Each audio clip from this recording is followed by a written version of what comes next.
12, 2021, a tragic day in downtown Kelowna.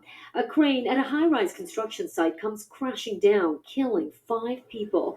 Now, nearly 2 years later, union leaders are demanding more transparency from investigating bodies. Last week, WorkSafe BC announced it had concluded the investigation into the fatal crane collapse, but that it would not be releasing its results to the public due to the ongoing criminal investigation by the RCMP. The union, representing hundreds of BC crane operators, expressing extreme disappointment and a lack of progress investigating and reporting the findings. I agree with this report.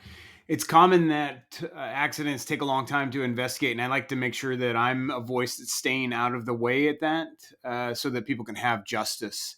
But in this case, it's been 3 years and we have really nothing coming back. It's time that we say something.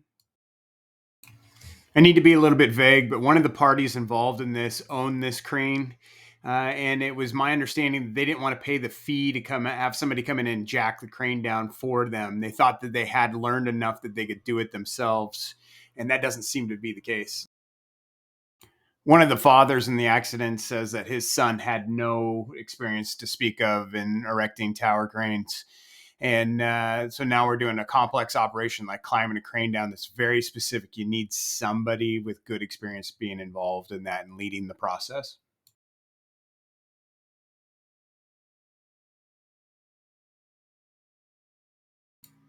You have to get all 13 of these steps in the right sequence, or we can have exactly what happened here.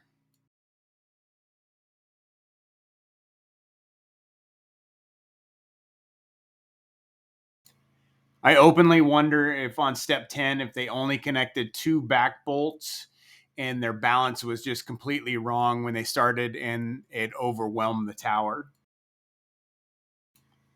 The damaged side of the tower is the counter jib side of the climbing frame. And why are the front tower legs completely straight and not bent as well? A camera in the city caught the accident in 3 shots.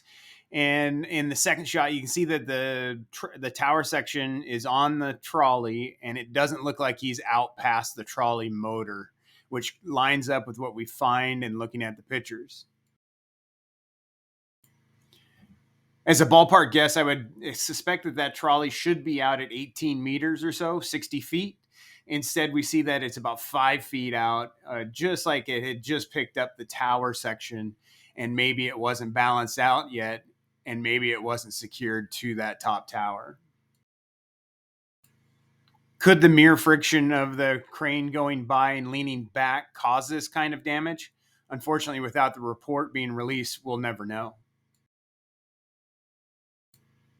BC WorkSafe says that they understand what caused the accident. They're unable to release the details at this point until everything is settled. And I can appreciate why that is. However, it's important that we know what causes accidents.